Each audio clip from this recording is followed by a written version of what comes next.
So that makes it to where I'm talking to myself in all of my streams.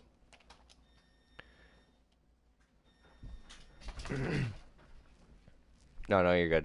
Um, so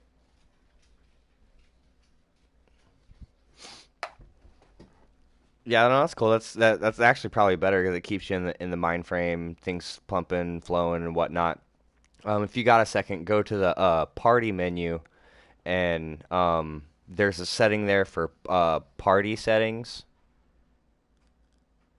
and go to party screen.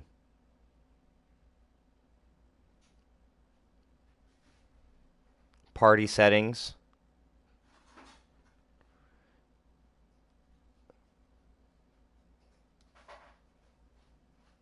Um, Allow your voice to be shared.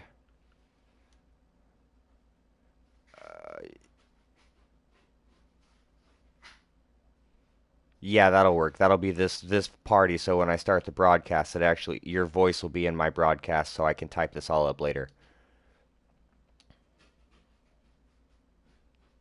Cool. So I will.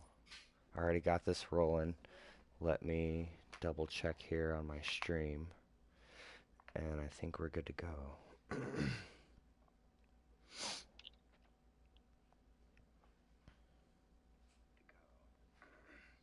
All right, I can hear myself.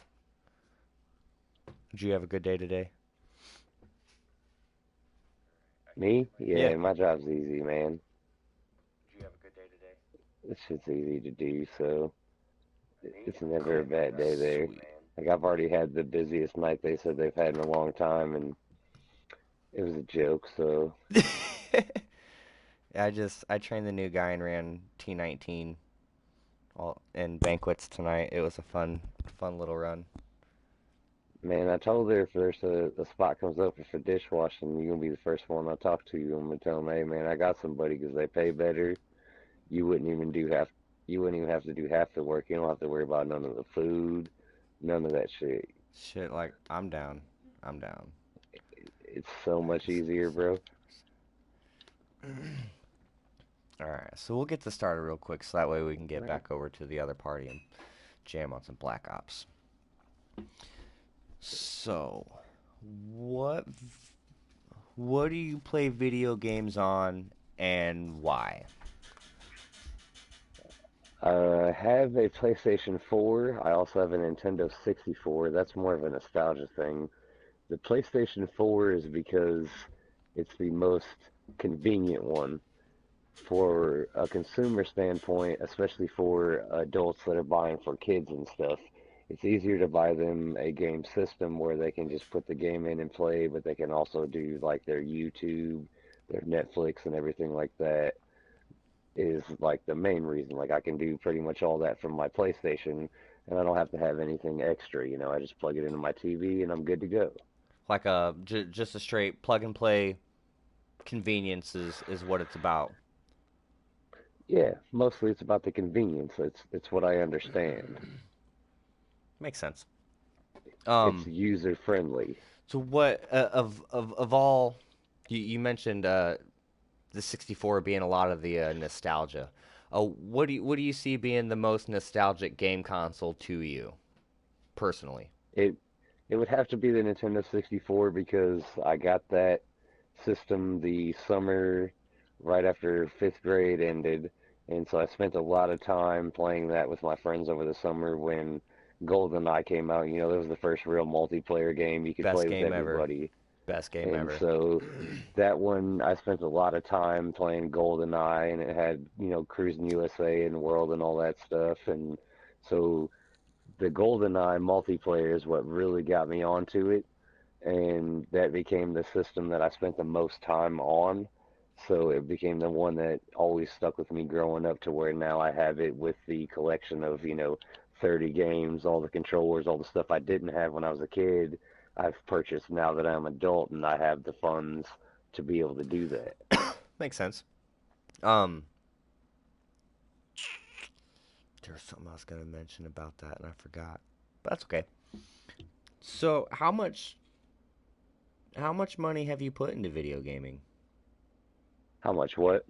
How much money have you put into gaming, roughly? Between the PlayStation, the Nintendo, the Sega Genesis, and everything I have for it, I'd say roughly around 2,500.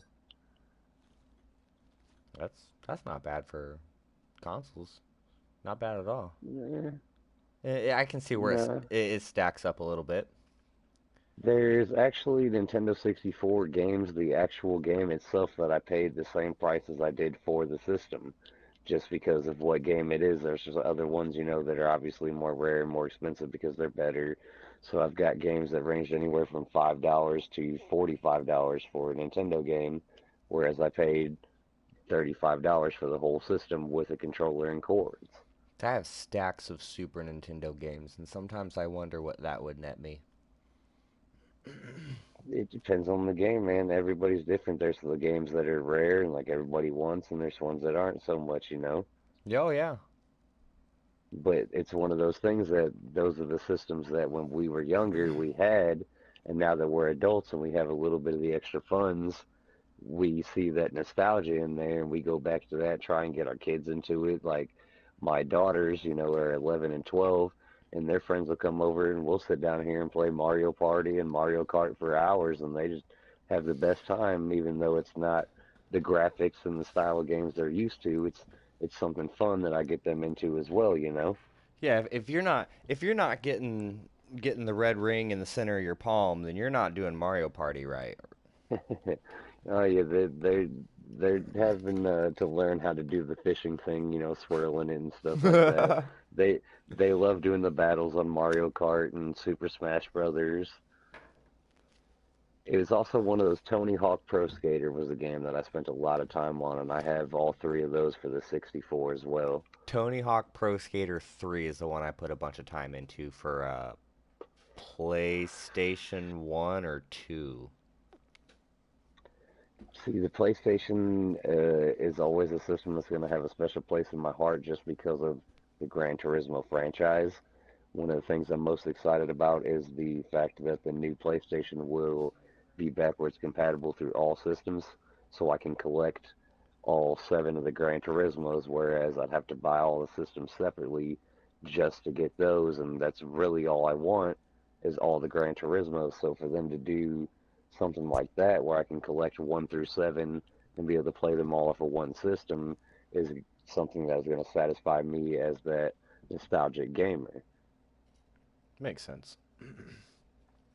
Now I know you're not too from talking before. You're not too familiar with PC gaming as to the fact that you haven't really done it, haven't had the capability to. Um, Right. from I mean, from what you know from talking to other people, what you've read about, what you've possibly experienced in the past, what do you think some drawbacks are for gaming on a PC? The drawback to me, where it originally started, was the fact that you had to use the arrows. I know it's better now that you have the controllers, you can adapt to it, but the problem with me is I'm not as technical savvy when it comes to the computer stuff, whereas you need to upgrade your video card to run this, so you have to get, the special towers for gaming and stuff like that. And whereas if I buy the console system, not only can I do all that, but let's say my PS4, I also have my Blu-ray player built into that. And if you have the PS4 Pro, that's got built-in 4K, so I can run my 4K movies and everything off of the one system. Whereas I spend a little bit more. You do the math for a monitor and a computer tower, it ends up being about twice as much as it would be for a PS4 Pro and a 4K TV. And to me, as the normal consumer that's not super into computers, I don't see the point in spending the extra money to play the same game on PC that I can on a console system that most people do play on. So, like, a lot of my friends are on here that I can play with. Right. Whereas not as many play on the PC because it's a little more expensive to get into. It takes a little bit more technical savvy to change video cards and memory and stuff like that. I will admit there is a huge difference. Me being on both sides of this, in one day I can play hours to PlayStation 4 and hours to PC. There's the community alone.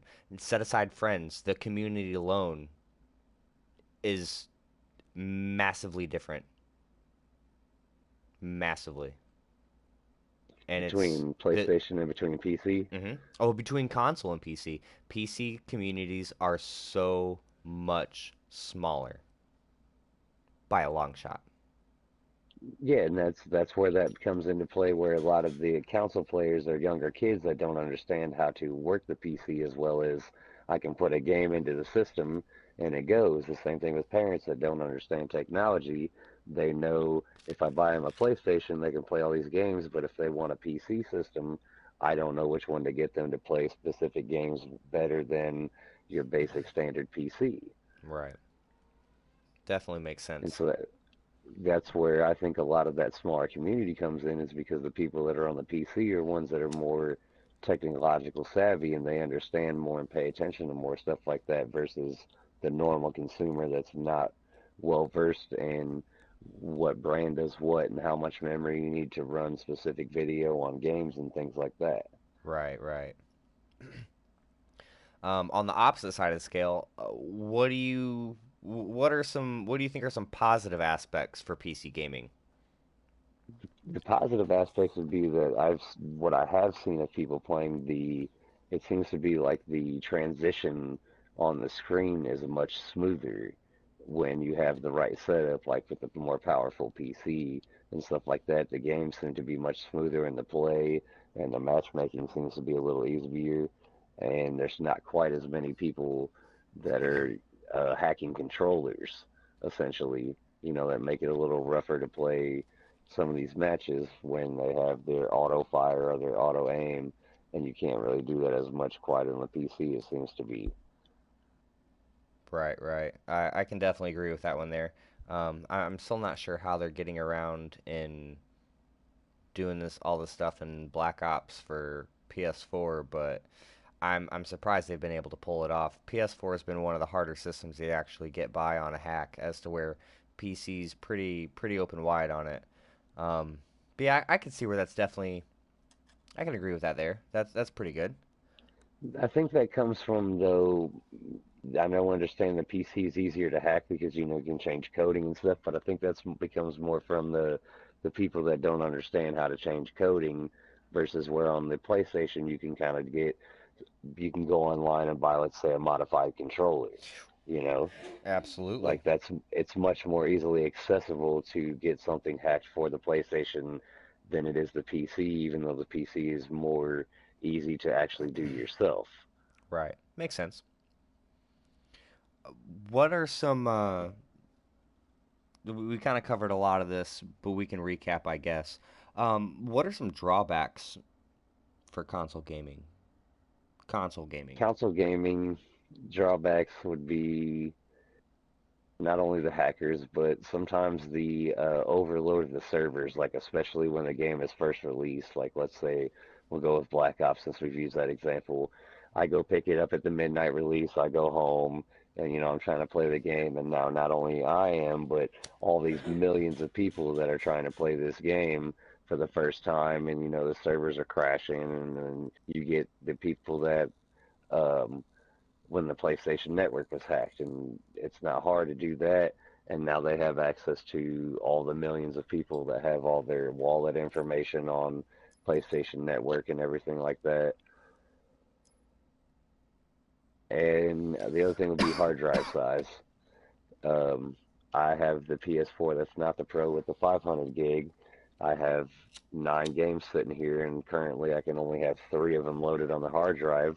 And I don't have any movies. I don't have any extra like music or anything like that. It's everything that came preloaded I have to have, and then these 3 games, and that takes up my entire space. Whereas the PC is much easier to change a hard drive to just a bigger hard drive. The PlayStation, I have to get an external one. Right. I can see that. That definitely a drawback. Having being limited on space right from the get go, and having to possibly break warranties. That's another thing. Sometimes being able, having the access to change something like that breaks a warranty or voids a warranty, so you're either stuck without the protection plan or you're stuck waiting for it to go. And then there's also, that's where another thing comes into play where the people that aren't technical savvy enough to know that, like let's say their 7-year-old has a couple games on here and they're like, oh, I don't have any more space for the new games that I just got from my aunt for Christmas. And as an adult that doesn't know anything about this, you're not sure what to do. So let's say you go and try to buy a hard drive and it's one that needs to be formatted, and then now you're screwed because you don't know how to format a hard drive, so you're just sitting there with this hard drive you paid $50, $60 for that won't actually do what you need it to do, and you're just out of your money. Or a similar situation where you just don't know that you can add an external hard drive, so your child talks you into, hey, I need the one that has the bigger hard drive, and now you went and spent another $300 to get a bigger hard drive one when really you didn't need to. Have you ever tried to change a internal hard drive on a system like that? I did on the PS3 when it was the 2.5 inch SATA, but it was from the 20 gig that it came with originally to the 80 gig that was in a different system, so it was already formatted for a PS3. I never tried for a larger hard drive that was not pre-formatted. Okay. What do you think I some Go ahead. there there was one point I did have a Xbox that had an external hard drive that somebody had modified and put a couple hundred games on, and you had to do some special stuff to get to, and it was a lot of work, but I had no idea how he did it, and it was kind of a pain on how to get it to set up and get it to read the hard drive. There I was a special thing you had to do, like you had to have the tray closed, and then it had to try to not read the disk. And if you turn this certain switch on and tried to use it online, like you could be caught by the FBI because it was illegal, and that's just a whole bunch of extra stuff, you know. Right. I modified a Wii once to pretty much do anything game She wise had the for the same Wii. thing. She had a modified Wii from her brother. I broke the Netflix button, so you had to like wrap around into some other side crap, go through some other secondary, third party, fourth party menu, six menus later, and you finally access this thing that doesn't say Netflix, but it's really Netflix. It's crazy stuff.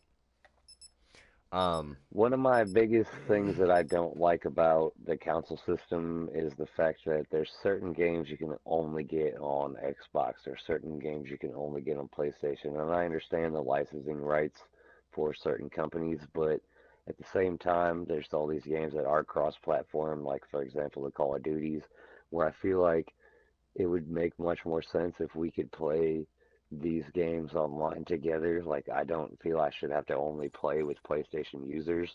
If they could figure out a way to make their network to where I could also play with the Xbox Orders players, received. that Lima opens Charlie.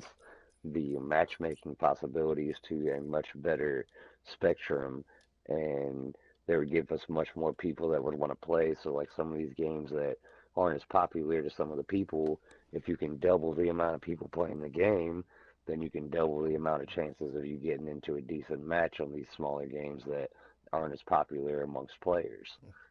that makes great sense. I like that, and that's something that's I can see slowly coming around in the near future, but positive signs of it are absolutely not there. What are Right, and it's some not even it's about, being to get the better matchmaking and to have better opportunities of this, because sometimes, you try to play certain games that, like the older Call of Duties, and there's only, so many people playing that, but if you could cross-platform that and we can double that amount of people, it'll be much easier. that'd make it that'd make the servers and just the sheer option of being with different people immense. Right. Now I have friends that only play Xbox because they want to play Halo, but they also play Call of Duty. I only have PlayStation because I want to play Gran Turismo. So now we're sitting here both with Call of Duty 4, but we can't play with each other because he wants to play Halo and I want to play Gran Turismo, whereas we should be able to play the games that are cross-platformed. There shouldn't be a reason we shouldn't be able to play together just because I want to play one game that's only PlayStation available, and he wants to play one only Microsoft available. Right. What are some positive aspects? Of the system, Yeah, of definitely console. just especially with the now the PlayStation 4, one of my favorite things about it is this private chat party like we're having now, Mhm. where it's just me and you and nobody else is in here. And we can do that with our friends that are on the game, and it makes it real convenient when, like, let's say I'm waiting for you to join a Call of Duty match, so I'm playing Gran Turismo until you come on and you hop on, send me a party invite to the private party.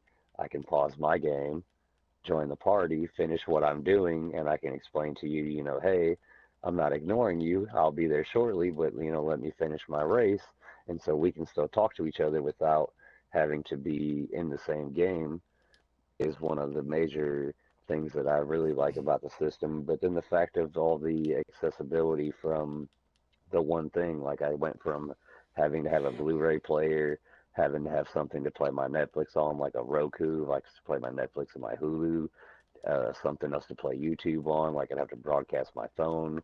I went from all that to this one thing in the system, and all of that is accessible from me sitting right here with my controller. And I don't have to do anything but, push a button and decide I want to watch Hulu, but I want to play the game now. I push a button and I switch over to the game, and I never had to get up. All I have to do is be here. So, I mean, it's kind of a lazy thing, but at the same time, it's accessibility, and all of it is Accessibility and convenience. convenience. Yeah. Yeah, all of it's convenient. It's user friendly. There's nothing that I need to do that is just ridiculous to where I'm like I have no idea what's going on. I have to call Sony to figure out how to do this. It's just, oh, push this button, click this. Now I went from Call of Duty chat party with you to now I'm watching Hulu and I'm ready for bed and I didn't have to go do anything, or I can just switch over to, a movie. All I have to do is get up and put the movie in instead of the game. I don't have to change the input, find the remote for the Blu-ray player. It's convenient. It's user friendly. I can set parental settings for the kids. Like if I'm gonna be gone and I know they're gonna be here watching movies, and I have movies I don't want them to watch, like let's say Deadpool. It's not about the words. It's about context. So I set the rating on here. Now they can't watch certain things on here while I'm gone without my permission. Well, that's cool. And then the PlayStation Messenger app, I can receive notifications and messages from people on PlayStation, even though I'm not at home on the PlayStation. Like if you send me a PlayStation invite while I'm on my way home, I see it. I can send you a message, hey man, I'm not home yet, but I will be shortly to be on, so I'm on my way instead of saying, all right, he's not coming. Now you get off, and then I show up 5 minutes later, like, all right, where's Jesse? Right, right. No, that's logical. Definitely. And then not only that, the last thing is the PlayStation Pro has the 4K gaming and capability, so that's the next step in the evolution of television resolution and movie watching options. So instead of having to spend $300 on a 4K player and then so much money on a console system or the 4K player and then a PC, I have that in my gaming system right here. So let's say that's my family entertainment in the room system. That's something for my kids to do. That's something for us to have our family movie night that has the 4K on the TV. And again, it has all those options that we can watch Vudu, Hulu, Netflix, Amazon Prime, any streaming app that we want to watch that we have. We can do all of that right there in the living room as a family, and it's a system that every age group can use. Right. Um, have have you ever played any PC games at all? I have. I played the Duke Nukem a little bit back in the day. The one I spent the most time on, I would believe, would have to be Road Rage. It was quite some time ago. I don't know if you're familiar with it. It reminds me of Rampage, and I know what Rampage is, No, not quite. but Road Rage was a motorcycle racing game where you could like kick people and hit them with your train and oh, stuff. yeah, actually, I do know that. My uncle had that Yeah, game. that is probably the game I spent the most time on, and You Don't Know Jack was like a trivia game. Okay. Now, I never got into like um, the MMO RPGs kind of thing. mhm. That's not just a PC thing. That's also a console thing. The Call of Duties, even the only time I play is the multiplayer. I'm not all other than that are RPGs and stuff, Grand Theft Auto, just because the ridiculous things you can do. Outside of that, I'm more of a sports and driving kind of person. Right. So, So like as I'm far as video games go, Gran Turismo is probably the most realistic driving game to me, and that's not something that's offered through the PC. I can't get that same kind of realism, so that's kind of more of the console thing again. the racing game you were talking about, that's actually a good idea here. So that'll be a good one. So you did the racing game on PC and you've done plenty of racing games like Gran Turismo on console. How does how does racing on one compare to how The did it compare to console gaming basically for the you? difference the difference for me is the console games take the racing much more serious. There's games that were on PC that I used to play, like Allens or Junior, which was a formula racing game and stuff like that. But their physics and their attention to detail, as in how the cars react to certain situations and the um, way they react to different corners, like where the tracks are not the same as in where Gran Turismo is called a driving simulator, where they pay attention to the undulating corners, the elevation changes, when there's bumps in the road, and they take the time to take every single car they put into the game. They do digital scans of it to take it for drives. They figure out all this digital scans of the track, all those details, and they spend much more time doing things like that to put into that game so that it's much more realistic. And there's certain things like even when you can't see the car, if the rear end starts to slide out as you're going around a corner because of the angle of the road, you can kind of feel that in the game. Whereas when you're playing it on the PC, you don't really get that feeling. Like you can see the angle of the corner, but you don't get the feeling of it as you're playing the game. Like just the realism of it makes you feel more of the car's reaction versus the PC. Makes sense. So the last question I have is this one actually be super simple. Um, what is the price range? What price range is comfortable for you if you were to buy for you to buy the next big gaming console, next gen unit? What would be like your max comfortable price range for that? Max comfortable price range. Like To be honest, for them to usually be, I hey, this is the price, and then you to be like, absolutely, I'm on my way to go get it. to do that, usually I wait about a year or so after they come out, so there's a couple better games. But like, let's say the PlayStation 5 is going to come out, and they already had a Gran Turismo done, and again, that's one of the main reasons I'm a PlayStation guy, and I have to have it. So if they were going to say there's a PlayStation bundle for PS5 with Gran Turismo, I'd even pay the extra money, and I'd be willing to pay for a special bundle with Gran Turismo up to $600. It's like a Gran Turismo bundle on release day.